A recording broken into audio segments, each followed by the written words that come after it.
CRT New Textbook Series Class 5 Science Chapter 1 ഒറ്റയല്ലൊരു ജീവിയും chapter 1 ആണ്. ന്യൂ CRT ടെക്സ്റ്റ് ബുക്കിലെ സയൻസ് ചാപ്റ്റർ 1 ഒറ്റയല്ലൊരു ജീവിയും. ഇത് പഠിക്കാനുള്ളത് ഇവിടെ ഒരു പിക്ചർ കൊടുത്തിട്ടുണ്ട്.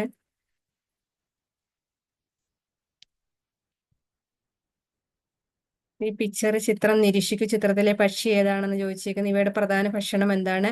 ഈ പക്ഷിയെ സാധാരണ എവിടെയാണ് കാണുന്നത്? ഈ ചിത്രത്തിൽ കൊടുത്തിരിക്കുന്ന പക്ഷി എന്ന് പറഞ്ഞു കഴിഞ്ഞാൽ പൊന്മാനാണ്. പൊന്മാനിന്റെ പിക്ചറാണ് കൊടുത്തിരിക്കുന്നത്. പൊന്മാന് നദീതീരത്തോ കുളക്കരയിലോ ഉള്ള മാളങ്ങളിലാണ് പൊന്മാൻ താമസിക്കുന്നത്. ജലസ്രോതസ്സുകൾക്ക് സമീപം മീൻ പിടിക്കാൻ സൗകര്യമുള്ള സ്ഥലങ്ങളാണ് ഇവ അധികവും താമസിക്കാനായി തിരഞ്ഞെടുക്കുന്നത്. അപ്പൊ പൊന്മാന് നദീതീരത്തോ കുളക്കരയിലോ ഉള്ള മാളങ്ങളിലാണ് പൊന്മാൻ താമസിക്കുന്നത്. ജലസ്രോതസ്സുകൾക്ക് സമീപം മീൻ പിടിക്കാൻ സൗകര്യമുള്ള സ്ഥലങ്ങളാണ് ഇവ അധികവും താമസിക്കാനായി തിരഞ്ഞെടുക്കുന്നത്. പലതരം ആഹാരം കഴിക്കുന്ന ജീവികൾ നമുക്ക് ചുറ്റുമുണ്ട്. വിവിധതരം ജീവികൾ കഴിക്കുന്ന ആഹാരം ഏതെല്ലാമാണ്? ആടിന്റെ പ്രധാന ആഹാരം എന്താണ് എന്നൊക്കെയാണ് പറഞ്ഞിരിക്കുന്നത്. ആടിന്റെ പ്രധാന ആഹാരം എന്ത്? സസ്യങ്ങളെയാണ് ആട് കഴിക്കുന്നത്. സസ്യങ്ങളും ചെടികളും ഇലകളും ഒക്കെയാണ് കഴിക്കുന്നത്. പിന്നെ ധാന്യങ്ങളും കഴിക്കും. സസ്യഭാഗങ്ങൾ ആഹാരമാക്കുന്ന മറ്റേതെല്ലാം ജീവികളുണ്ട്? കണ്ടെത്തി എഴുതും. മാന് സസ്യങ്ങൾ മാത്രമേ കഴിക്കത്തുള്ളൂ. മുയല് സസ്യങ്ങൾ മാത്രമേ കഴിക്കത്തുള്ളൂ. അതിന്റെ പിക്ചറും കൊടുത്തിട്ടുണ്ട്. മാന്, മുയല് സസ്യഭാഗങ്ങൾ ആഹാരമാക്കുന്ന ജീവികൾ ഏതൊക്കെയെന്ന് ചോദിച്ചാൽ മാന്, മുയല്, ആട്, പശു എന്നിവയൊക്കെയാണ്.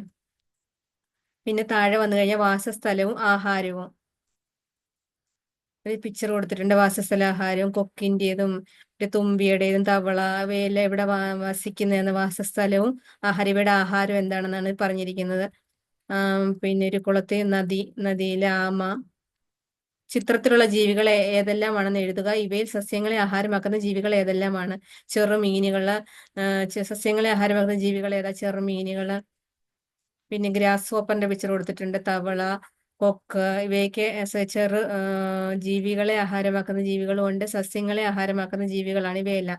ചെറുമീനുകളെ ആഹാരമാക്കുന്ന ഏതെല്ലാം ജീവികൾ ഇവിടെയുണ്ട്? സസ്യങ്ങളെ ആഹാരമാക്കുന്നത് ജീവികൾ ഏതെല്ലാം? ചെറുമീനുകളെ ആഹാരമാക്കുന്ന ജീവികൾ ഏതൊക്കെയാ? ആമ, അങ്ങനെയൊക്കെയുള്ള ജീവികൾ ചെറുമീനുകളെ ആഹാരമാക്കുന്ന ജീവികള്. പിന്നെ താഴെ വന്നു കഴിഞ്ഞാൽ ചിത്രത്തിലെ ഓരോ ജീവി എന്തിനെല്ലാം ആഹാരമാക്കുന്നു? ചെറുമീനുകൾ സസ്യങ്ങളെ ആഹാരമാക്കുന്നു. വലിയ മീനുകൾ ചെറുമീനുകളെ ആഹാരമാക്കുന്നു. കൊക്കുകൾ മീനുകളെ ആഹാരമാക്കുന്നു. വയലിലുള്ള മറ്റു ജീവികളെയും ഉൾപ്പെടുത്തി ചിത്രീകരണം പൂർത്തിയാക്കുന്ന ഒരു പിക്ചർ കൊടുത്തേക്കുന്നത്. അപ്പൊ സസ്യങ്ങൾ ചെറുമീനുകളെ ആഹാരമാക്കുന്നു.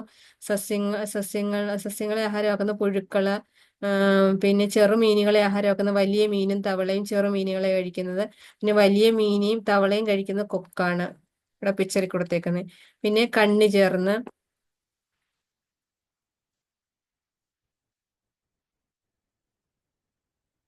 മാന്, മുയല്, പുൽച്ചാടി തുടങ്ങിയ ജീവികൾ സസ്യങ്ങളെ ആഹാരമാക്കുന്നവയാണല്ലോ. ഇവയെ ആഹാരമാക്കുന്ന മറ്റു ജീവികളെ കൂടി ഉൾപ്പെടുത്തി ആഹാരബന്ധം പൂർത്തിയാക്കും.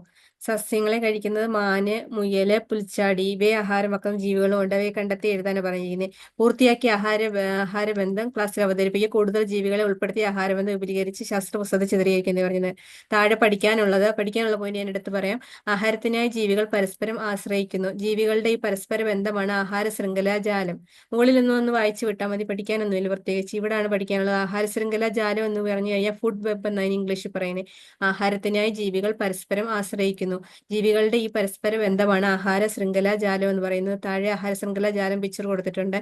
മാന് സസ്യങ്ങൾ കഴിക്കുന്നു. മാനെ കഴിക്കുന്നത് പുലി, കടുവ, അത് പിന്നെ കാട്ടുപോത്ത്, അത് അങ്ങനെ ഉപയോഗിക്കുന്നു. ഓരോന്നിനെയും ഭക്ഷിക്കുന്നത് എന്താണെന്ന് ആഹാര ശൃംഖല ജാലം എന്ന് പറയുന്നത്. ആഹാരത്തിനായി ജീവികൾ പരസ്പരം ആശ്രയിക്കുന്നു. ജീവികളുടെ ഈ പരസ്പര ബന്ധമാണ് ആഹാര ശൃംഖല ജാലം എന്ന് പറയുന്നത്.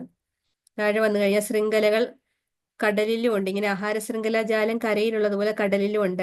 കരയിലെ പലതരം ആഹാര ബന്ധങ്ങൾ കണ്ടല്ലോ. ഇത്തരത്തിൽ കടലിലും വിവിധ ആഹാര ബന്ധങ്ങളുണ്ട്. സ്രാവ്, മത്തി, ചെറുമീനുകൾ, കടലാമ, പ്ലവകങ്ങൾ. ഇങ്ങനെ പ്ലവകങ്ങളെ ഭക്ഷിക്കുന്ന കടലാമകൾ, അങ്ങനെ കടലാമകളെ കഴിക്കുന്ന അങ്ങനെ ഓരോ ജീവികളുണ്ട്. കടലിലും അങ്ങനെ ഉണ്ട് ഓരോ ജീവികൾ. കടലിലെ ചില ജീവികളാണ് ചിത്രത്തില്. ചുവടെ നൽകിയ പട്ടികയിലെ വിവരങ്ങൾ കൂടി പരിശോധിച്ച് ഈ ജീവികളെ ഉൾപ്പെടുത്തി ഒരു ആഹാര ശൃംഖല ജാലം ചിത്രീകരിക്കുന്നതാണ് ഇവിടെ പറഞ്ഞിരിക്കുന്നത്. ജീവികള്, ആഹാരം. സ്രാവ് എന്ന് പറഞ്ഞ ജീവിയുടെ ആഹാരം കണവ, മീനുകൾ, കടലാമ എന്നിവയാണ്. മത്തി ആഹാരം ചെറുമീനുകൾ, പ്ലവകങ്ങൾ എന്നിവയാണ്. കടലാമ ഭക്ഷിക്കുന്നത് സസ്യഭാഗങ്ങളും മീനുകളും. ചെറുമീനുകളെ ഭക്ഷിക്കുന്നത് ആഹാരമാക്കുന്നത് പ്ലവകങ്ങളാണ്. പ്ലവകങ്ങൾ എന്തുവാണെന്ന് ഇവിടെ പറഞ്ഞിരിക്കുന്നത് ജലാശയങ്ങളിൽ സ്വതന്ത്രമായി ഒഴുകി നടക്കുന്ന ചെറു സസ്യങ്ങളാണ് പ്ലവകങ്ങൾ. സമുദ്രം എന്ന ആവാസ വ്യവസ്ഥയിലെ ഉൽപാദകരാണിവ. അപ്പൊ പ്ലവകങ്ങൾ എന്ന് പറഞ്ഞ ജലാശയങ്ങളിൽ സ്വതന്ത്രമായി ഒഴുകി നടക്കുന്ന ചെറു സസ്യങ്ങളാണ് പ്ലവകങ്ങൾ. സമുദ്രം എന്ന ആവാസ വ്യവസ്ഥയിലെ ഉൽപാദകരാണിവ. അപ്പൊ പ്ലവകങ്ങൾ ഭക്ഷിക്കുന്ന ചെറുമീനുകളാണ്. സസ്യഭാഗങ്ങളും ചെറുമീനുകളും ആഹാരമാക്കുന്ന കടലാമ, ചെറുമീനുകളെയും പ്ലവകങ്ങളെ ഭക്ഷിക്കുന്ന മത്തി, കണവ, മീനുകൾ, കടലാമ എന്നിവ ആഹാരമാക്കുന്ന സ്രാവുമാണ്. എത്രയെത്ര ആഹാരം എന്ന നിങ്ങളുടെ പരിസരത്തുള്ള ഒരു മരത്തെ കുറച്ച് ദിവസം തുടർച്ചയായി നിരീക്ഷിക്കും. മരത്തെ നിങ്ങൾ നിരീക്ഷിച്ച ജീവികളെ ഉൾപ്പെടുത്തിയുള്ള ആഹാര ശൃംഖല ജലശാസ്ത്ര പദ്ധതി ചിത്രീകരിക്കുക. അവിടെ സ്കൂൾ കുട്ടികൾക്ക് പഠിക്കാനുള്ള ആളൊക്കെ ഒരു നിലനിൽപ്പിനായി ഇവിടെ ഒരു ചിത്രം കൊടുത്തിട്ടുണ്ട്. നിലനിൽപ്പിനായി എന്ന് പറഞ്ഞ് ഒരു കുളത്തിലെ കുറെ മത്സ്യത്തെ കണ്ടല്ലോ എന്ന് ചോദിച്ചു. മത്സ്യത്തിന് നിലനിൽക്കാൻ എന്തെല്ലാം ഘടകങ്ങൾ ആവശ്യമാണ്? മത്സ്യത്തിന് നിലനിൽക്കാൻ സൂര്യപ്രകാശം, ജലസസ്യങ്ങൾ വേണം, സൂര്യപ്രകാശം വേണം. പിന്നെ കുളത്തിലെ മറ്റു ജീവികൾക്ക് നിലനിൽക്കാൻ ഈ ഘടകങ്ങൾ ആവശ്യമില്ലേ? കുളത്തിലെ ഘടകങ്ങൾ തരംതിരിച്ച് പട്ടികപ്പെടുത്തു. ജീവനുള്ളവ, ജീവനില്ലാത്ത എന്നിവ ചോദിച്ച് പട്ടികപ്പെടുത്താനാണ് പറഞ്ഞിരിക്കുന്നത്. താഴെ വന്നാൽ ആവാസം എന്ന് പറഞ്ഞു കഴിഞ്ഞാൽ നിരവധി ജീവികൾക്ക് നിലനിൽപ്പിന് ആവശ്യമായ എല്ലാ ഘടകങ്ങളും അടങ്ങിയ ഒരു ചുറ്റുപാടാണ് വയൽ. മത്സ്യത്തിനു പുറമെ മറ്റു പല ജീവികളുടെ ആവാസമാണിത്. വയൽ എന്താണെന്ന് പറഞ്ഞിരിക്കുന്നത്? നിരവധി ജീവികൾ നിലനിൽപ്പിന് ആവശ്യമായ എല്ലാ ഘടകങ്ങളും അടങ്ങിയ ഒരു ചുറ്റുപാടാണ് വയൽ. മത്സ്യത്തിനു പുറമെ മറ്റു പല ജീവികളുടെ ആവാസമാണിത്. ഇതുപോലെ മറ്റേതെല്ലാം ആവാസങ്ങൾ നമുക്ക് ചുറ്റുമുണ്ട്? നിങ്ങളുടെ സ്കൂളിലെ ജൈവവൈവിധ്യ ഉദ്യാനം നിരീക്ഷിക്കൂ. ഇതൊക്കെ സ്കൂൾ കുട്ടികളോട് പറഞ്ഞ ഒരു പഠന പ്രവർത്തനങ്ങളാണ്. ഏതെല്ലാം ജീവികളുടെ ആവാസമാണ് ജൈവ വൈവിധ്യ ഉദ്യാനം? ഈ ജീവികളുടെ നിലനിൽപ്പിന് അനുകൂലമായ എന്തെല്ലാം സാഹചര്യങ്ങൾ ജൈവ വൈവിധ്യ ഉദ്യാനത്തിലുണ്ട്? നിരീക്ഷിച്ച് കുറിപ്പ് തയ്യാറാക്കൂ. ജൈവ വൈവിധ്യ ഉദ്യാനത്തിലെ ജീവനുള്ള ഘടകങ്ങളെയും ജീവനില്ലാത്ത ഘടകങ്ങളെയും ഉൾപ്പെടുത്തി ക്ലാസ്സിൽ ഒരു റോൾ പ്ലേ അവതരിപ്പിക്കുക. ജീവനില്ലാത്ത ഘടകങ്ങളെ ആശ്രയിച്ച് മാത്രമേ ജീവനുള്ളവയ്ക്ക് നിലനിൽക്കാനാവൂ. ഈ പ്രസ്താവന നിങ്ങൾ യോജിക്കുന്നുണ്ടെന്ന് പറഞ്ഞിരിക്കുന്നു. ഇതൊരു നിരീക്ഷണക്കുറിപ്പ് തയ്യാറാക്കാൻ വേണ്ടിയ ഇത്തിരി താഴെ വന്നു കഴിഞ്ഞാൽ ഓരോ ജീവിക്കും അനുയോജ്യമായ ആവാസമുണ്ട്. പിന്നെ കൂട്ടുകാരുമായി ചർച്ച ചെയ്ത ആവാസം എന്നതിന് നിർവചനം രൂപീകരിക്കുന്നു പറയും. നിങ്ങളുടെ ചുറ്റുപാട് നിരീക്ഷിച്ച് വിവിധ ആവാസങ്ങൾ കണ്ടെത്തൂ. ചിത്രം നോക്കൂ ഏതെല്ലാം ആവാസങ്ങളാണ് കാണുന്നതെന്ന്. ഇത് മരുഭൂമിയുണ്ട്, പുൽമേടുകളുണ്ട്. ഇങ്ങനെ ഓരോ ആവാസ വ്യവസ്ഥയും കൊടുത്തേക്കും താഴെ. പിന്നെ താഴെ വന്ന ആഹാര കാർഡ്. രണ്ട് ജീവികളുടെ ആഹാര കാർഡാണ് ചിത്രത്തിൽ നൽകിയിരിക്കുന്നത്. കാക്ക ആഹാരം എന്ന് പറഞ്ഞാൽ ചെറുജീവികള്, പഴങ്ങള്, ധാന്യങ്ങള്, ഭക്ഷണാവശിഷ്ടങ്ങൾ, മൃതാവശിഷ്ടങ്ങൾ. കാക്കയുടെ ആഹാരം കൊടുത്തിരിക്കുന്നത് ചെറുജീവികള്, പഴങ്ങള്, ധാന്യങ്ങള്, ഭക്ഷണാവശിഷ്ടങ്ങൾ, മൃതാവശിഷ്ടങ്ങൾ എന്നിവയാണ് കാക്കയുടെ ആഹാരം എന്ന് പറഞ്ഞ ജീവി. ആട് ആഹാരം എന്ന് പറഞ്ഞാൽ പുല്ല്, ഇലകള്, ധാന്യങ്ങള്. അപ്പൊ സസ്യാഹാരം മാത്രം ഭക്ഷിക്കുന്ന ജീവിയാണ് ആട്, മാന്, ഈ പശു എന്നിവയൊക്കെ. ഇത്തരത്തിൽ മറ്റു രണ്ട് ജീവികളുടെ ആഹാര കാർഡ് തയ്യാറാക്കൂ എന്ന് പറഞ്ഞിട്ടുണ്ട്. താഴെ വന്നു കഴിഞ്ഞാൽ കൂടിയാലും കുറഞ്ഞാലും ആഹാര ശൃംഖലാജാലം പരിശോധിക്കും. ഇവിടെ താഴെ ഇലകൾ ഭക്ഷിക്കുന്ന ഗ്രാസോപ്പറിനെ ഭക്ഷിക്കുന്ന കോഴിയെ, കുറുക്കനെ തിന്നുന്നത്, പിന്നെ പുലി എന്ന് കൊടുത്തേക്കുന്നു ഇങ്ങനെ ഇവിടെ. പിന്നെ ചെടികൾ ഭക്ഷണമാക്കുന്ന ഇത് കാട്ടുപോത്താന്ന് തോന്നുന്നു. ചെടികളല്ല വേറെ എന്തോ ആണെന്ന് തോന്നുന്നത്. ചെടികളെ പിന്നെ മാൻ ആഹാരമാക്കുന്നുണ്ട്. മാനിനെ ഭക്ഷിക്കുന്നത് പുലി. ഈ ആവാസ വ്യവസ്ഥയിൽ നിന്നും കടുവകൾ ഇല്ലാതായാൽ എന്ത് സംഭവിക്കും? ഏതെല്ലാം ജീവികളുടെ എണ്ണം വർദ്ധിക്കും? മാനുകളുടെ എണ്ണം കൂടിയാൽ എന്ത് സംഭവിക്കും? അപ്പൊ ഈ ആവാസ വ്യവസ്ഥയിൽ നിന്ന് കടുവകൾ ഇല്ലാതായാൽ എന്ത് സംഭവിക്കും? കടുവകൾ ഇല്ലാതായാൽ ആവാസ വ്യവസ്ഥ നിലനിൽക്കത്തില്ല. ആവാസ വ്യവസ്ഥയിൽ എല്ലാ ജീവികളും പരസ്പരം ആശ്രയിച്ചിരിക്കുന്നത് നമ്മൾ പഠിച്ചതാണ്. ഇവിടെ എന്തുകൊണ്ട് കടുവ സംരക്ഷണം എന്ന് പറഞ്ഞിരിക്കുന്നു. കടുവയെ എന്തുകൊണ്ട് സംരക്ഷിക്കണം? ഭക്ഷ്യശൃംഖലയിലെ ഏറ്റവും ഉയർന്ന കണ്ണിയിൽപ്പെടുന്ന ജീവിയാണ് കടുവ. ഒരു ആവാസ വ്യവസ്ഥയിൽ സസ്യാഹാരികളുടെയും മാംസാഹാരികളുടെയും എണ്ണം ആരോഗ്യകരമായി നിലനിർത്തുന്നതിൽ ഓരോ കണ്ണിയിലെയും ജീവികൾക്ക് പങ്കുണ്ട്. ആഹാര ശൃംഖലയിലെ താഴെ കണ്ണിയിലുള്ള ചില ജീവിവർഗങ്ങൾ നശിച്ചാൽ അവയ്ക്ക് പകരം അതേ ധർമ്മം ചെയ്യുന്ന മറ്റു ജീവിവർഗങ്ങൾ ഉണ്ടായെന്ന് വരാം. കടുവയെപ്പോലുള്ള ജീവികൾ ഇല്ലാതായാൽ പകരം ആ ധർമ്മം നിർവഹിക്കാൻ മറ്റു ജീവികൾ അധികമില്ല. അതിനാൽ കടുവയെപ്പോലെ ഉയർന്ന കണ്ണിയായ ജീവികളുടെ സംരക്ഷണം പ്രാധാന്യമർഹിക്കുന്നു. കടുവയെ സംരക്ഷിക്കുന്നത് വഴി വലിയൊരു ആവാസ വ്യവസ്ഥ മുഴുവനായി സംരക്ഷിക്കപ്പെടുന്നു. അപ്പൊ കടുവയെ എന്തിനു സംരക്ഷിക്കണമെന്ന? കടുവ ഭക്ഷ്യശൃംഖലയിലെ ഏറ്റവും ഉയർന്ന കണ്ണിയിൽപ്പെടുന്ന ജീവിയാണ് കടുവ. ഒരു ആവാസ വ്യവസ്ഥയിൽ സസ്യാഹാരികളുടെയും മാംസാഹാരികളുടെയും എണ്ണം ആരോഗ്യകരമായി നിലനിർത്തുന്നതിൽ ഓരോ കണ്ണിയിലെയും ജീവികൾക്ക് പങ്കുണ്ട്. ആഹാര ശൃംഖലയിലെ താഴെ കണ്ണിയിലുള്ള ജീവിവർഗങ്ങൾ നശിച്ചാൽ അവയ്ക്ക് പകരം അതേ ധർമ്മം ചെയ്യുന്ന മറ്റു ജീവിവർഗങ്ങൾ ഉണ്ടായെന്ന് വരാം. കടുവയെപ്പോലുള്ള ജീവികൾ ഇല്ലാതായാൽ പകരം ആ ധർമ്മം നിർവഹിക്കാൻ മറ്റു ജീവികൾ അധികമില്ല. അതിനാൽ കടുവയെപ്പോലെ ഉയർന്ന കണ്ണിയായ ജീവികളുടെ സംരക്ഷണം പ്രാധാന്യം അർഹിക്കുന്നു. കടുവയെ സംരക്ഷിക്കുന്നത് വഴി വലിയൊരു ആവാസ വ്യവസ്ഥ മുഴുവനായും സംരക്ഷിക്കപ്പെടുന്നു. അധിനിവേശകർ അടുത്ത ഹെഡിങ് എന്ന് പറഞ്ഞാൽ അധിനിവേശകർ. ആഫ്രിക്കൻ ഭൂഖണ്ഡത്തിൽ കാണപ്പെടുന്ന ഒരു മത്സ്യമാണ് ആഫ്രിക്കൻ മുഷി. അതിന്റെ പിക്ചറാണ് ഇവിടെ കൊടുത്തിരിക്കുന്നത്. ആഫ്രിക്കൻ മുഷി ആഫ്രിക്കൻ ഭൂഖണ്ഡത്തിൽ കാണപ്പെടുന്നു. ഇവ വളരെ പെട്ടെന്ന് വളർന്നു പെരുകുന്നു. വളരെ പെട്ടെന്നാണ് ഇവ വളർന്നു പെരുകുന്നത്. കേരളത്തിലെ ചില ജലാശയങ്ങളിൽ അധിനിവേശ മത്സ്യമായി ഇവ കാണപ്പെടുന്നു. അപ്പൊ കേരളത്തിലെ ചില ജലാശയങ്ങളിൽ അധിനിവേശ മത്സ്യമായി കാണപ്പെടുന്ന ഏതാന്ന് ചോദിച്ചു കഴിഞ്ഞാൽ ആഫ്രിക്കൻ മുഷിയാണ്. ഇവ ആഫ്രിക്കൻ ഭൂഖണ്ഡത്തിൽ കാണപ്പെടുന്നു. പെട്ടെന്ന് വളർന്നു പെരുകുന്നു. ഇവ കേരളത്തിലെ ചില ജലാശയങ്ങളിൽ അധിനിവേശ മത്സ്യമായി കാണപ്പെടുന്നു. ജലാശയങ്ങളിലെ നാടൻ മത്സ്യങ്ങളെയാണ് ആഫ്രിക്കൻ മുഷി ആഹാരമാക്കുന്നത്. അപ്പൊ ആഫ്രിക്കൻ മുഷി ആഹാരമാക്കുന്ന ജലാശയങ്ങളിലെ നാടൻ മത്സ്യങ്ങളെയാണ് ആഫ്രിക്കൻ മുഷി ആഹാരമാക്കുന്നത്. ഇവയെ ആഹാരമാക്കുന്ന ജീവികൾ നമ്മുടെ ജലാശയങ്ങളിൽ കാണപ്പെടുന്നില്ല. നമ്മുടെ നാട്ടിലെ കുളത്തിലേക്ക് ആഫ്രിക്കൻ മുഷി എത്തിയാൽ ആവാസത്തിന് എന്ത് സംഭവിക്കും? നിങ്ങളുടെ പ്രദേശത്ത് ഇത്തരത്തിലുള്ള ഏതെങ്കിലും അധിനിവേശ ജന്തുക്കളും സസ്യങ്ങളും ഉണ്ടോ എന്ന് കണ്ടെത്തൂ. അവ മറ്റു സസ്യങ്ങൾക്കും ജന്തുക്കൾക്കും എന്തെല്ലാം പ്രശ്നങ്ങൾ ഉണ്ടാക്കുന്നുവെന്ന് കണ്ടെത്തി അവതരിപ്പിക്കൂ എന്നാണ് പറഞ്ഞിരിക്കുന്നത്. ഇതൊരു റിപ്പോർട്ട് തയ്യാറാക്കാൻ സ്കൂൾ കുട്ടികൾക്ക് വേണ്ടിയുള്ള. താഴെ വന്നു കഴിഞ്ഞാൽ ആഹാര ശൃംഖലാജാലം ഇവിടെ കൊടുത്തിരിക്കുന്നത്, മുകളിൽ കൊടുത്തിരിക്കുന്നത് അതേപോലെ തന്നെ ആഹാര ശൃംഖലാജാലം ഓരോന്നിനെയും എന്ത് ഭക്ഷിക്കുന്ന സസ്യങ്ങളെ ഗ്രാസ് ഹോപ്പർ, കോഴിയെ കുറുക്കൻ പരുന്ന് അങ്ങനെ ഓരോന്ന് കൊടുത്തേക്കുന്നു. ഗ്രാസ് ഹോപ്പറിനെ ഭക്ഷിക്കുന്നു, തവളയെ പാമ്പ് ഭക്ഷിക്കുന്നു, അങ്ങനെ കൊടുത്തേക്കുന്നു. പാമ്പിന്, കഴുകന് പലതരം ആഹാരബന്ധങ്ങൾ മുകളിലെ ചിത്രത്തിലുണ്ട്. ഇതിലെ ഒറ്റ ശ്രേണിയിലുള്ള ഒരു ആഹാരബന്ധമാണ് താഴെ കൊടുത്തത്. അപ്പൊ മുകളിൽ കൊടുത്തിരിക്കുന്ന പിക്ചറിന്റെ ഒരു ഒറ്റ ശ്രേണിയിലുള്ള ആഹാരബന്ധം താഴെ കൊടുത്തിരിക്കുന്നത്. താഴെ വേണ്ട പിന്നെ ചെടികൾ ഭക്ഷിക്കുന്ന ഗ്രാസ് ഹോപ്പറിനെ കോഴിയെ കുറുക്കന് പരുന്ത്, അങ്ങനെ കഴുകൻ എന്നിങ്ങനെ ഇത്തരത്തിലുള്ള കൂടുതൽ ശ്രേണികൾ കണ്ടെത്തി എഴുതും. ആഹാര ശൃംഖല എന്തുവാണെന്ന് താഴെ പറഞ്ഞിരിക്കുന്നത്. ആഹാര ശൃംഖല എന്ന് പറഞ്ഞാൽ ഫുഡ് ചെയിൻ. ആഹാര ശൃംഖലാജാലത്തിലെ ഒറ്റ ശ്രേണിയിലുള്ള ഒരു ആഹാര ബന്ധമാണ് ആഹാര ശൃംഖല. ആഹാര ശൃംഖലാജാലത്തിലെ ഒറ്റ ശ്രേണിയിലുള്ള ഒരു ആഹാര ബന്ധമാണ് ആഹാര ശൃംഖല. അപ്പൊ ഈ ഒറ്റ ശ്രേണിയിലുള്ള ആഹാര ബന്ധമാണ് ആഹാര ശൃംഖല എന്ന് പറയും. മുകളിൽ കൊടുത്തിരിക്കുന്ന ഈ പിക്ചർ ഒറ്റ ശ്രേണിയിലുള്ളത് ആഹാര ശൃംഖലയാണ്. താഴെ എഴുതിയ ആഹാര ശൃംഖല താരതമ്യം ചെയ്ത് തന്നിരിക്കുന്ന മതകെ ശാസ്ത്രപുസ്തകത്തിൽ പട്ടികപ്പെടുത്തുമെന്ന് പറഞ്ഞു. ഒന്നാമത്തെ കണ്ണി പുല്ല്, അവസാന കണ്ണി എലിയ കഴുകനായിട്ട് മുകളിൽ പിക്ചറിൽ കൊടുത്തേക്കുന്നത്. ഒന്നാമത്തെ കണ്ണി പുല്ലാണ്. നെക്സ്റ്റ് പുല്ല് കഴിഞ്ഞാൽ എന്താണ്? ഗ്രാസ് ഹോപ്പർ, കോഴി, കുറുക്കന്, കഴുകൻ ലാസ്റ്റില്. എല്ലാ ശൃംഖലകളും ആരംഭിക്കുന്ന ഏത് ജീവിവിഭാഗത്തിൽ നിന്നാണ്? അവയുടെ നിലനിൽപ്പിനും ആഹാരം ആവശ്യമില്ല. അവയ്ക്ക് എവിടെ നിന്നാണ് ആഹാരം ലഭിക്കുന്നത്? ആഹാര നിർമ്മാണം സസ്യങ്ങളില്ല. താഴെ പറഞ്ഞിരിക്കുന്ന ആഹാര നിർമ്മാണം സസ്യങ്ങളിലെ പറഞ്ഞിരിക്കുന്നത്. സസ്യങ്ങൾക്ക് ആഹാര നിർമ്മാണത്തിന് ആവശ്യമായ പ്രധാന ഘടകങ്ങൾ ഏതെല്ലാം എന്ന് പറഞ്ഞിരിക്കുന്നത്. അപ്പൊ ഇവിടെ ഒരു സൺഫ്ലവറിന്റെ പിക്ചർ കൊടുത്തിരിക്കുന്നു. ഇവ പകൽ സമയത്താണ് ചെടികളിൽ പ്രകാശ സംശ്ലേഷണം നടക്കുന്നത്. സൂര്യപ്രകാശവും ജലവും കാർബൺ ഡൈ ഓക്സൈഡ് സ്വീകരിച്ചാണ് അവ സൂര്യപ്രകാശവും ജലവും ഉപയോഗിച്ചാണ്. കാരണം പിന്നെ അവ പുറത്തുവിടുന്ന പ്രകാശ സംശ്ലേഷണ സമയത്ത് സസ്യങ്ങൾ പുറത്തുവിടുന്ന വാതകം ഏതാണ്? Carbon dioxide. സസ്യങ്ങൾ ശ്വസനത്തിന് ഉപയോഗിക്കുന്ന വാതകം ഏതാണ്? PSC ചോദിച്ചിട്ടുണ്ട്. ഓക്സിജനാണ്. സസ്യങ്ങളും എല്ലാ ജീവിവർഗങ്ങളും ശ്വസനത്തിന് ഉപയോഗിക്കുന്ന വാതകം ഓക്സിജനാണ്.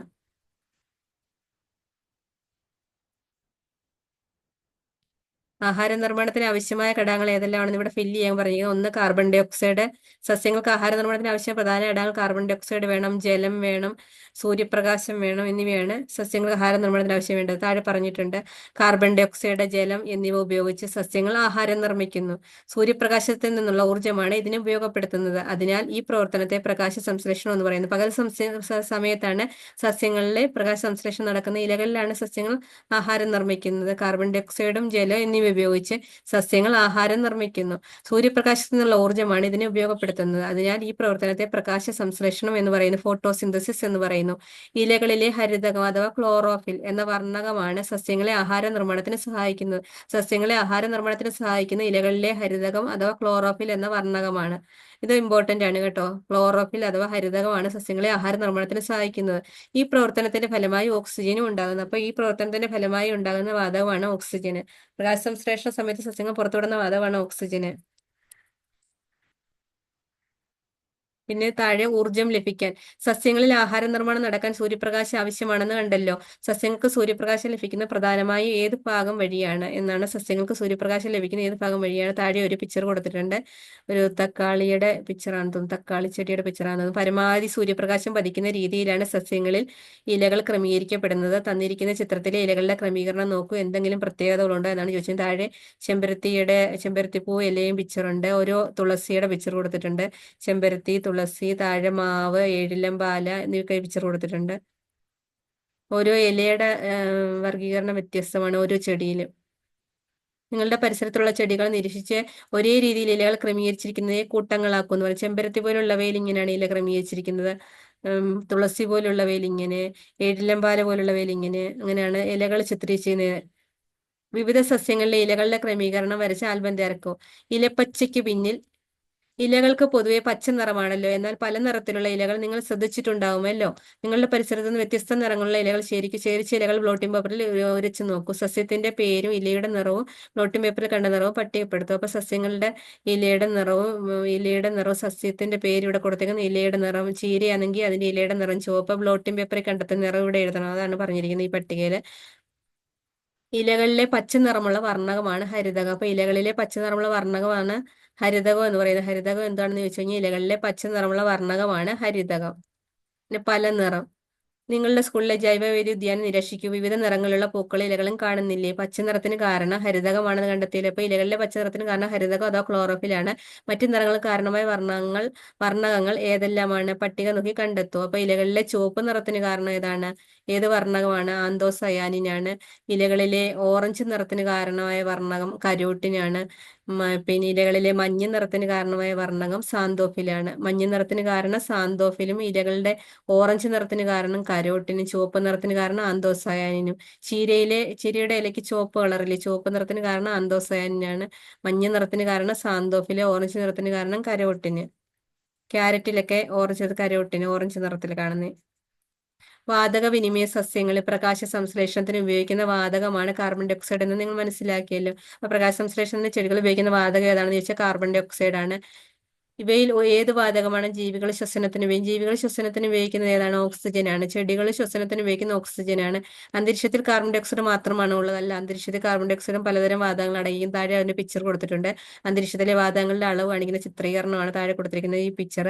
ഏറ്റവും കൂടുതൽ അന്തരീക്ഷത്തിൽ അടങ്ങിയിരിക്കുന്ന ഏതാണ്? നൈട്രജൻ ആണ്. കണ്ടോ ഈ പിക്ചർ കൊടുത്തിരിക്കുന്നത്. നൈട്രജൻ കഴിഞ്ഞാൽ ഓക്സിജൻ, അടുത്തത് ആർഗണ്, ആർഗൺ കഴിഞ്ഞ് കഴിഞ്ഞാൽ കാർബൺ ഡൈ ഓക്സൈഡ് കഴിഞ്ഞിട്ട് ബാക്കി മറ്റുള്ളവ ഏറ്റവും ലാസ്റ്റിലാണ് മറ്റുള്ള വാതകങ്ങൾ. അപ്പൊ ഏറ്റവും കൂടുതൽ അന്തരീക്ഷത്തിൽ അടങ്ങിയിരിക്കുന്ന വാതകം എന്ന് വെച്ച് കഴിഞ്ഞാൽ നൈട്രജന്, രണ്ടാമതായിട്ട് അടങ്ങിയിരിക്കുന്നത് ഓക്സിജന്, മൂന്നാമത് ആർഗണ്, ഈ ബ്ലൂ കളറിൽ കൊടുത്തിരിക്കുന്ന argon, next carbon dye oxide.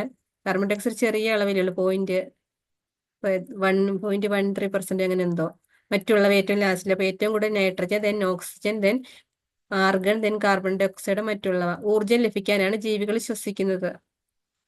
ഊർജം ലഭിക്കുന്നതിന് വേണ്ടിയാണ് ജീവികൾ ശ്വസിക്കുന്നത്. ഊർജം ലഭിക്കാൻ സസ്യങ്ങളിലും ശ്വസനം നടക്കേണ്ടതില്ലേ? സസ്യങ്ങളിലും ശ്വസനം നടക്കുന്നുണ്ട്.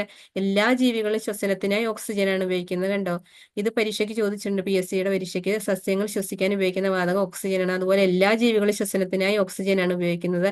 ശ്വസന ഫലമായി കാർബൺ ഡൈ ഓക്സൈഡ് ഉണ്ടാകുന്നു. ജീവികൾ കാർബൺ ഡൈ ഓക്സൈഡ് പുറത്തുവിടുന്നു. ശ്വസന ഫലമായി സസ്യങ്ങളിൽ ഉണ്ടാകുന്ന കാർബൺ ഡൈ ഓക്സൈഡ് പകൽ സമയത്ത് പ്രകാശ സംശ്ലേഷണത്തിന് ഉപയോഗപ്പെടുത്തുന്നു. അപ്പൊ ശ്വസന ഫലമായി സസ്യങ്ങളിൽ ഉണ്ടാകുന്ന കാർബൺ ഡൈ ഓക്സൈഡ് പകൽ സമയത്ത് പ്രകാശ സംശ്ലേഷണത്തിന് ഉപയോഗപ്പെടുത്തുന്നു. അന്തരീക്ഷത്തിൽ നിന്നുള്ള കാർബൺ ഡൈ ഓക്സൈഡും സസ്യങ്ങൾ പ്രകാശ സംശ്ലേഷണത്തിന് ഉപയോഗപ്പെടുത്തുന്നുണ്ട്. അപ്പൊ അന്തരീക്ഷത്തിൽ നിന്നുള്ള കാർബൺ ഡൈ ഓക്സൈഡും സസ്യങ്ങൾ പ്രകാശ സംശ്ലേഷണത്തിന് ഉപയോഗിക്കുന്നു. ശ്വസന ഫലമായി സസ്യങ്ങൾ ഉണ്ടാകുന്ന കാർബൺ ഡൈ ഓക്സൈഡും സസ്യങ്ങൾ പകൽ സമയത്ത് പ്രകാശ സംശ്ലേഷണത്തിന് ഉപയോഗപ്പെടുത്തുന്നു.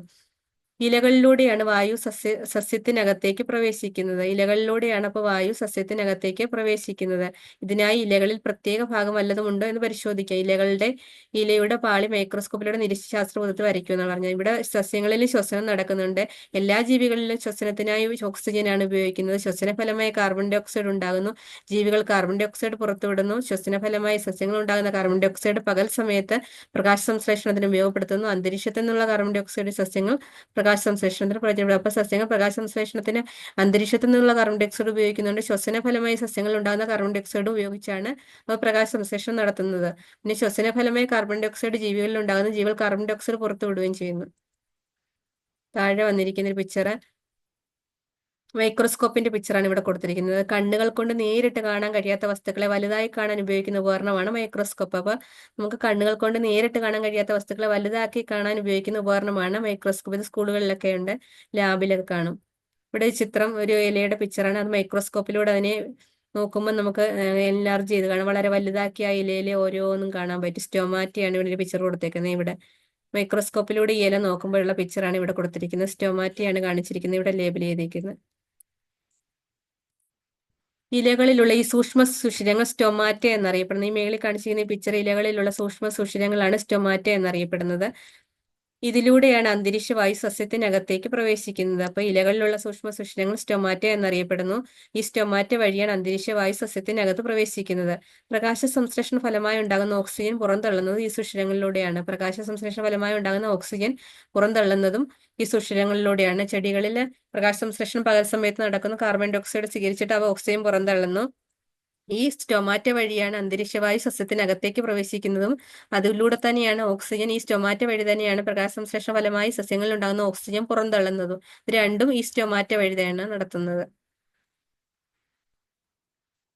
താഴെ വന്ന ഒരു ചിത്രം പകൽ സമയത്ത് രാത്രി സമയത്ത് ചെടികളിൽ നടക്കുന്നത്. സസ്യങ്ങൾ ഓക്സിജൻ മാത്രമാണ് പുറത്തുവിടുന്നതെന്ന് ചോദിച്ചൊരു പിക്ചറാണ്. ചെടികളിൽ നിന്ന് സസ്യങ്ങളിൽ പകൽ സമയത്ത് ശ്വസനവും പ്രകാശ സംശ്ലേഷണവും നടക്കുന്നുണ്ട്. അപ്പൊ പ്രകാശ സംശ്ലേഷണത്തിന് കാർബൺ ഡൈ ഓക്സൈഡ് സ്വീകരിക്കുന്ന സസ്യങ്ങൾ എന്നിട്ട് പുറത്തുവിടുന്നത് ഓക്സിജനാണ്. പ്രകാശ സംശ്ലേഷണ ഫലമായി പുറത്തുവിടുന്നത് ഓക്സിജന്. ശ്വസനത്തിന് സസ്യങ്ങൾ ഉപയോഗിക്കുന്നത് ഓക്സിജനാണ്. കാർബൺ ഡൈ ഓക്സൈഡ് പുറത്തും വിടുന്നു. രാത്രിയിൽ സസ്യങ്ങളിൽ ശ്വസനം നടക്കുന്നുണ്ട്. അപ്പോൾ ഓക്സിജൻ സ്വീകരിച്ച് കാർബൺ ഡൈ ഓക്സൈഡ് പുറത്തു പോകുന്നു. കാർബൺ ഡൈ ഓക്സൈഡ് രാത്രി സസ്യങ്ങളിൽ നിന്ന് പുറത്തു പോകുന്നു ഓക്സിജൻ സ്വീകരിച്ചിട്ട്. രാത്രിയിലും പകലിലും സസ്യങ്ങളിൽ നടക്കുന്ന മാറ്റങ്ങളുടെ രണ്ട് പിക്ചറാണ് ഇവിടെ. താഴെ വന്നു കഴിഞ്ഞാൽ ആതിഥേയനും അതിഥികൾ എല്ലാ സസ്യങ്ങളും ആഹാരം നിർമ്മിക്കുന്നുണ്ടോ? ചിത്രീകരണം ശ്രദ്ധിക്കൂ. ഞാൻ മാവ്, എനിക്ക് വേണ്ട ആഹാരം ഞാൻ സ്വയം നിർമ്മിക്കുന്നു എന്ന് മാവ് പറഞ്ഞിരിക്കുന്നു. ഞാൻ മരവാഴ, എനിക്ക് വേണ്ട ആഹാരം ഞാനും സ്വയം നിർമ്മിക്കുന്നു, പക്ഷേ എനിക്ക് ഇരിക്കാൻ സ്ഥലം വേണം. മരവാഴ പറഞ്ഞ് സ്വയം നിർമ്മിക്കും, പക്ഷേ ഇരിക്കാൻ സ്ഥലം വേണമെന്ന്. അതായത് മാവിലാണ് മരവാഴ ഇരിക്കുന്നത്. പിന്നെ ഞാൻ മൂടില്ലാത്താളി, ഞാൻ ആഹാരം നിർമ്മിക്കുന്നില്ല, എനിക്ക് വേണ്ട പോഷകഘടകങ്ങൾ ഞാൻ ഈ ചെടിയിൽ നിന്ന് വലിച്ചെടുക്കുന്നു. ആഹാരം നിർമ്മിക്കുന്നില്ലെന്ന് മൂടില്ലത്താളി പറയുന്നു, പക്ഷെ പോഷകഘടകങ്ങൾ വേറൊരു ചെടിയിൽ നിന്നാണ് വലിച്ചെടുക്കുന്നത്. പിന്നെ ഞാൻ ഇത്തിൽ കണ്ണി, ഇവിടെ ഇത്തിൽ കണ്ണിയുടെ പിക്ചർ കൊടുത്തിരിക്കുന്നു. ഞാനും സ്വയം ആഹാരം നിർമ്മിക്കുന്നു, പക്ഷെ ജലവും ലവണവും ഈ സസ്യത്തിൽ നിന്ന് വലിച്ചെടുക്കുന്നു. പക്ഷെ ഇത്തിൽ കണ്ണി സ്വയം ആഹാരം നിർമ്മിക്കുന്നു, ജലവും ലവണവും ഈ സസ്യത്തിൽ നിന്ന് വലിച്ചെടുക്കുന്നു, മാവിൽ നിന്ന് വലിച്ചെടുക്കുന്നു. താഴെ വന്ന മാവ്, ഇത്തിൽക്കണ്ണി, മൂടില്ലാത്താളി, മരവാഴ എന്നിവയുടെ സംഭാഷണം ശ്രദ്ധിച്ചില്ല. ഇവരിൽ സ്വയം ആഹാരം നിർമ്മിക്കുന്നവർ ആരെല്ലാമാണ്?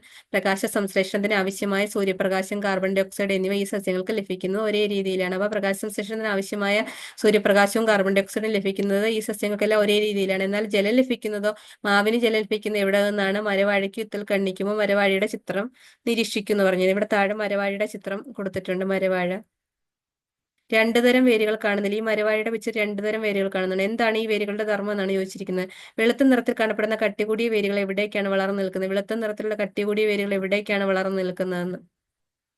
ചെറിയ വേരുകൾ മരവാഴയെ മരത്തിൽ പറ്റിപ്പിടിച്ച് വളരാൻ സഹായിക്കുന്നു. അപ്പൊ ചെറിയ വേരുകൾ മരവാഴയെ മരത്തിൽ പറ്റിപ്പിടിച്ച് വളരാൻ സഹായിക്കുന്നു. കട്ടികൂടിയ വേരുകൾ അന്തരീക്ഷത്തിൽ നിന്ന് ഈർപ്പം വലിച്ചെടുക്കുകയാണ് ചെയ്യുന്നത്. അപ്പൊ കട്ടികൂടിയ വേരുകൾ അന്തരീക്ഷത്തിൽ നിന്ന് ഈർപ്പം വലിച്ചെടുക്കാൻ മരവാഴയെ സഹായിക്കുന്നു. വാസസ്ഥലത്തിനായി മാത്രമാണ് ഇവ ആതിഥേയ സസ്യങ്ങളെ ആശ്രയിക്കുന്നത്. അപ്പൊ വാസസ്ഥലത്തിന് മാത്രമായി ആതിഥേയ സസ്യങ്ങളെ ആശ്രയിക്കുന്നതിന് എക്സാമ്പിൾ ഏതൊക്കെയാണ്? മരവാഴയാണ്. ഇത്തരം സസ്യങ്ങളെ എപ്പിഫൈറ്റുകൾ എന്ന് പറയുന്നത്. ഇത് വളരെ ഇമ്പോർട്ടന്റ് ആണ്. എപ്പിഫൈറ്റുകൾ എന്ന് പറഞ്ഞു കഴിഞ്ഞാൽ ആതിഥേയ സസ്യങ്ങളെ ആശ്രയിക്കുന്ന വാസസ്ഥലത്തിന് മാത്രമായിട്ടുള്ളവയാണ് എപ്പിഫൈറ്റുകൾ എന്ന് പറയുന്നത്. എപ്പിഫൈറ്റിന് ഉദാഹരണം ഇവിടെ പറഞ്ഞിട്ടുണ്ട്. ഓർക്കിഡുകൾ എപ്പിഫൈറ്റുകൾക്ക് ഉദാഹരണമാണ്. അപ്പൊ എപ്പിഫൈറ്റുകളാണ് ഇവിടെ പഠിക്കാനുള്ളതെന്ന് പറഞ്ഞു. മരവാഴ എന്താണ്? മരവാഴ വാസസ്ഥലത്തിന് മാത്രമാണ് ആതിഥേയ സസ്യങ്ങളെ ആശ്രയിക്കുന്നത്.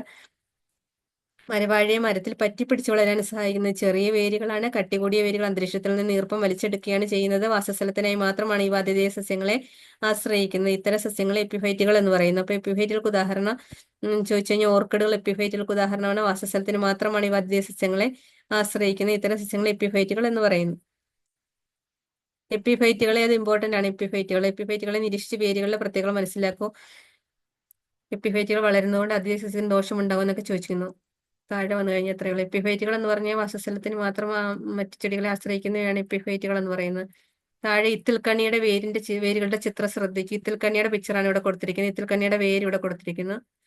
വേരുകൾ എവിടേക്കാണ് വളർന്നിരിക്കുന്നത്? ഈ വേരുകൾ എങ്ങനെ വളർന്നിരിക്കുന്നത് കൊണ്ട് ഇത്തിൽക്കണ്ണിക്ക് എന്താണ് ഗുണം എന്നാണ് പറഞ്ഞിരിക്കുന്നത്. അർത്ഥപരാതങ്ങൾ എന്താണ് താഴെ പറഞ്ഞിരിക്കുന്നത്. അർത്ഥപരാതങ്ങൾ ഇമ്പോർട്ടന്റ് ആണ്. ആതിഥേയ സസ്യത്തിൽ നിന്ന് ജലവും ലവണവും വലിച്ചെടുത്ത് ഇത്തിൽക്കണ്ണി സ്വയം ആഹാരം നിർമ്മിക്കുന്നു. അതിനാൽ ഇത്തിൽക്കണ്ണി പോലുള്ള സസ്യങ്ങളെ അർത്ഥപരാതങ്ങൾ എന്ന് പറയുന്നു. ആതിഥേയ സസ്യത്തിൽ നിന്ന് ജലവും ലവണവും വലിച്ചെടുത്ത് ഇത്തിൽക്കണ്ണി സ്വയം ആഹാരം നിർമ്മിക്കുന്നു. അതിനാൽ ഇത്തിൽക്കണ്ണി പോലുള്ള സസ്യങ്ങളെ അർത്ഥപരാതങ്ങൾ എന്ന് പറയുന്നു. Semi parasites. അപ്പൊ അർത്ഥപരാതങ്ങൾ എന്ന് പറഞ്ഞാൽ പകുതി ആശ്രയിക്കുന്നതുകൊണ്ടാണ് അതിനെ അർത്ഥപരാതങ്ങൾ എന്ന് പറയുന്നത്. Semi parasites. ആതിഥേയ സസ്യത്തിൽ നിന്ന് ജലവും ലവണവും വലിച്ചെടുത്ത് വലിച്ചെടുത്ത് ഇത്തിൽക്കണ്ണി സ്വയം ആഹാരം നിർമ്മിക്കുന്നു. അതിനാൽ ഇത്തിൽക്കണ്ണി പോലുള്ള സസ്യങ്ങളെ അർത്ഥപരാതങ്ങൾ എന്ന് പറയുന്നു. അപ്പൊ അർത്ഥപരാതത്തിന് എക്സാമ്പിൾ ഏതാന്ന് വെച്ച് കഴിഞ്ഞാൽ ഇത്തിൽക്കണ്ണിയാണ്. അർത്ഥപരാതങ്ങൾക്ക് ഉദാഹരണം ഇത്തിൽക്കണ്ണി. ചെടിയിൽ പടർന്നു കിടക്കുന്ന മൂടില്ലാത്താളി നിരീക്ഷിക്കുക. എന്താണ് ഇതിന്റെ നിറം? ഇലകൾ കാണുന്നുണ്ടോ? മൂടില്ലാത്താളിക്ക് ആഹാരം നിർമ്മിക്കാൻ കഴിയുമോ? അതിന്റെ വേരുകൾ എവിടേക്കാണ് വളർന്നിരിക്കുന്നത്? താഴെ മൂടില്ലാത്താളിയുടെ പിക്ചറാണ് കൊടുത്തിരിക്കുന്നത്. മൂടില്ലാത്താളിയുടെ പിക്ചർ. ആതിഥേയ സസ്യത്തിൽ നിന്ന് പോഷകഘടകങ്ങൾ വലിച്ചെടുക്കാൻ കഴിയുന്ന വേരുകളാണ് ഇവയ്ക്കുള്ളത്. അപ്പൊ മൂടില്ലാത്താളിയുടെ വേരുകൾക്ക് ഒരു പ്രത്യേകതയുണ്ട്. ആതിഥേയ സസ്യത്തിൽ നിന്ന് പോഷകഘടകങ്ങൾ വലിച്ചെടുക്കാൻ കഴിയുന്ന വേരുകളാണ് ഇവയ്ക്കുള്ളത്. ഇവയ്ക്ക് മൂടില്ലാത്താളിക്ക്. ആതിഥേയ സസ്യത്തിൽ നിന്ന് പോഷകഘടകങ്ങൾ വലിച്ചെടുക്കുന്ന മുടില്ലാത്താളി പോലുള്ള സസ്യങ്ങളെ പൂർണ്ണ പരാതങ്ങൾ എന്ന് പറയുന്നത്. മുടില്ലാത്താളി പൂർണ്ണ പരാതങ്ങൾ അഥവാ ടോട്ടൽ പാരസൈറ്റ്സ് ആണ്. പൂർണ്ണ പരാതങ്ങൾക്ക് ഉദാഹരണം ഏതാന്ന് ചോദിച്ചു കഴിഞ്ഞാൽ മുടില്ലാത്താളി. അർത്ഥപരാതങ്ങൾക്ക് ഉദാഹരണം ഇത്തിൽക്കണ്ണിയാണ്. പൂർണ്ണ പരാതങ്ങൾക്ക് ഉദാഹരണം മൂടില്ലാത്താളി. അർത്ഥപരാതങ്ങൾക്ക് ഉദാഹരണം ഇത്തിൽക്കണ്ണി. പൂർണ്ണപരാതങ്ങൾ എന്ന് പറഞ്ഞു കഴിഞ്ഞാൽ ആതിഥേയ സസ്യത്തിൽ നിന്ന് പോഷകഘടകങ്ങൾ വലിച്ചെടുക്കാൻ കഴിയുന്ന വേരുകളാണ് ഇവയ്ക്കുള്ളത്. ആതിഥേയ സസ്യത്തിൽ നിന്നും പോഷകഘടകങ്ങൾ വലിച്ചെടുക്കുന്ന മുടില്ലാത്താളി പോലുള്ള സസ്യങ്ങളെ പൂർണ്ണപരാതങ്ങൾ എന്ന് പറയുന്നു. അപ്പൊ പൂർണ്ണപരാതങ്ങൾക്ക് ഉദാഹരണം മുടില്ലാത്താളി. അർത്ഥപരാതങ്ങൾക്ക് ഉദാഹരണം ഇത്തിൽക്കണ്ണി. താഴെ വന്ന ഒരു പിക്ചർ കൊടുത്തിട്ടുണ്ട്. പ്രകൃതിയിലെ എല്ലാ ജീവജാലങ്ങളും പരസ്പരം ആശ്രയിച്ചാണ് ജീവിക്കുന്നത്. അപ്പൊ എല്ലാ ജീവജാലങ്ങളും പരസ്പരം ആശ്രയിച്ചാണ് പ്രകൃതിയിൽ ജീവിക്കുന്നത്. നിങ്ങളുടെ ചുറ്റുപാട് നിരീക്ഷിച്ച് ജീവികളുടെ പരസ്പര ആശ്രയങ്ങൾ കൂടുതൽ ഉദാഹരണം കണ്ടെത്തുമില്ല. കണ്ടെത്തി ശാസ്ത്രപുസ്തകം എഴുതി. ഇവിടെ ഇത്രയേ ഉള്ളൂ. ചുവപ്പ് നിറത്തോടു കൂടി ഇലകളിലുള്ള സസ്യങ്ങൾക്ക് സ്വയം ആഹാരം നിർമ്മിക്കാൻ കഴിയില്ല. ഈ അഭിപ്രായത്തോട് നിങ്ങൾ യോജിക്കുന്നുണ്ടോ? എന്തുകൊണ്ടെന്ന്? സസ്യങ്ങളെ ആഹാരമാക്കുന്ന പുൽച്ചാടി, കൊതുക്, പാറ്റ. പുൽച്ചാടി, തവള, കൊതുക്, തവള, പാമ്പ്, പാറ്റ, പല്ലി. ഈ ആഹാര ശൃംഖല ജലത്തിൽ തവളകളുടെ എണ്ണം കുറഞ്ഞാൽ എന്ത് സംഭവിക്കും എന്നാണ് ചോദിച്ചിരിക്കുന്നത്. താഴെ ചിത്രീകരണം നിരീക്ഷിച്ച സസ്യങ്ങളിൽ നടക്കുന്ന വാതകവിനിമയത്തിലെ ഘട്ടങ്ങൾ പൂർത്തീകരിക്കൂ. സസ്യങ്ങൾ അന്തരീക്ഷവായുവിൽ നിന്ന് കാർബൺ ഡൈ ഓക്സൈഡ് സ്വീകരിക്കുന്നു. എന്നിട്ട് പ്രകാശ സംശ്ലേഷണം നടത്തുന്നു. എന്നിട്ട് അവ ഓക്സിജൻ വാതകം പുറത്തേക്ക് വിടുന്നു. ശ്വസനം സസ്യങ്ങളിൽ നടക്കുമ്പോൾ സ്വീകരിക്കുന്ന വാതകം ഏതാ? ഓക്സിജൻ. കാർബൺ ഡൈ ഓക്സൈഡ് പുറത്തും വിടുന്നു. അന്തരീക്ഷവായു സസ്യത്തിനകത്ത് പ്രവേശിക്കുന്നു. അന്തരീക്ഷവായുവിലെ കാർബൺ ഡൈ ഓക്സൈഡ് ഉപയോഗിച്ച് പ്രകാശ സംശ്ലേഷണം നടത്തുന്നു. അപ്പൊ ചെടികള് അന്തരീക്ഷവായു സസ്യത്തിനകത്ത് പ്രവേശിക്കുന്നു. അന്തരീക്ഷവായുവിലെ കാർബൺ ഡൈ ഓക്സൈഡ് ഉപയോഗിച്ച് പ്രകാശ സംശ്ലേഷണം നടത്തുന്നു. ഇവിടെ തുടർ പ്രവർത്തനങ്ങളൊന്നുമില്ല. ഇത്രയേ ഉള്ളൂ ഈ chapter. Class 5 new SCERT text book ആണ്. ഇനി വരുന്ന PSC പരീക്ഷകൾ ഇവിടെ നിന്ന് ക്വസ്റ്റ്യൻസ് ഉണ്ടാകും. ഇമ്പോർട്ടന്റ് ആയിട്ടുള്ളത് എപ്പിഫൈറ്റുകള് ഇത്രയേ ഉള്ളൂ. ഈ ചാപ്റ്റർ എല്ലാവർക്കും മനസ്സിലായെന്ന് വിശ്വസിക്കുന്നു. Thank you.